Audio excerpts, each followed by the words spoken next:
श्री स्वामी समर्थ महाराजांना जन्म आणि मृत्यू दोन्ही नाही, मग ते प्रकट कसे झाले? प्रकट दिनाचा हा इतिहास तुम्हाला माहित नसेल तर हा व्हिडिओ पूर्ण बघा. श्री स्वामी समर्थ महाराज हे आंध्र प्रदेशातील श्रीशैल जवळ असलेल्या कर्दळी वनातून प्रकट झाले. 1459 साली श्री नरसिंह सरस्वती स्वामी महाराज यांनी गाणगापुरास निर्गुण पादुका स्थापन केल्या व त्यानंतर श्रीशैल यात्रेचे निमित्त साधून ते कर्दळी वनात अदृश्य झाले. याच कर्दळी वनात सुमारे 300 ते 350 वर्ष महाराजांनी कठोर तपश्चर्या केली. या काळात मुंग्यांनी त्यांच्यावर वारुळ रचले. एक लाकूड तोडत असताना त्याची कुऱ्हाड ही या वारुळावर पडली आणि त्या वारुळातून रक्त वाहू लागले.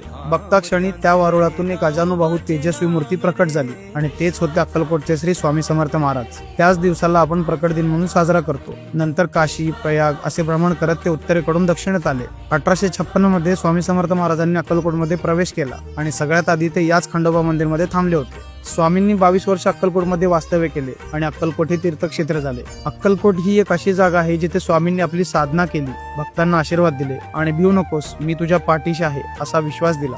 तुम्हाला कधीही वेळ मिळाला तर एकदा अक्कलकोटला नक्की भेट द्या, कारण स्वामींच्या दर्शनाच्या वेळी एक वेगळीच आध्यात्मिक ऊर्जा जाणवते जी शब्दात सांगताच येणार नाही.